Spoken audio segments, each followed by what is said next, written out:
পাহাড়পুর নামে একটি ছোট্ট গ্রাম ছিল পাহাড়ের পাদদেশে। গ্রামের ওপরে একটা পুরনো পরিত্যক্ত ভুট্টার ক্ষেত ছিল, যেটাকে সবাই ভূতের ভুট্টা বলে ডাকত। লোকমুখী শোনা যেত সেখানে এক ভয়ঙ্কর বুড়ি ভূতের বাস, রাতে কেউ গেলে আর ফেরে না। একদিন শহর থেকে অয়ন নামে এক সাহসী ছেলে গ্রামে এলো মামার বাড়ি বেড়াতে। সে এসব ভূতের গল্পে বিশ্বাস করত না। গ্রামের ছেলেরা তাকে চ্যালেঞ্জ করল, তুই যদি সত্যি সাহসী হস তবে রাতে গিয়ে ওখান থেকে একটা শুকনো ভুট্টা এনে দেখা। অয়ন হেসে বলল, আচ্ছা, তবে তোদের ভয় কাটাতেই যাই। তবে আমি একটা জিনিস নেব সঙ্গে, গঙ্গা জল। মা সবসময় বলেন এর শক্তির কাছে অশুভ কিছুর জেতার সুযোগ নেই। রাতের অন্ধকারে হাতে টর্চ আর একটা ছোট গঙ্গাজলের বোতল নিয়ে অয়ন পাহাড় বেয়ে উঠল সেই ভুট্টার ক্ষেতের দিকে।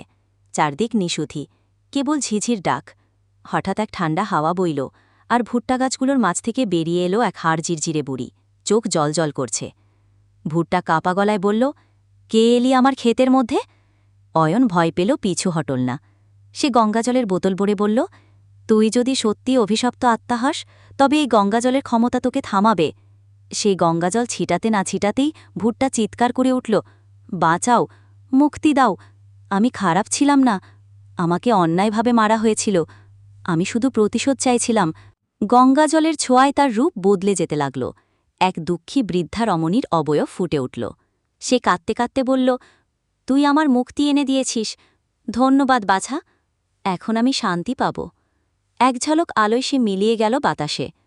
পরদিন সকালে গ্রামের লোকজন অবাক হয়ে দেখল, সেই ভূতের ভুট্টা এখন আর অভিশপ্ত নয়।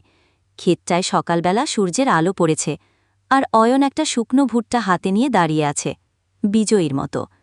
সেদিন থেকে কেউ আর ভূতের ভয়ে ভীত হয়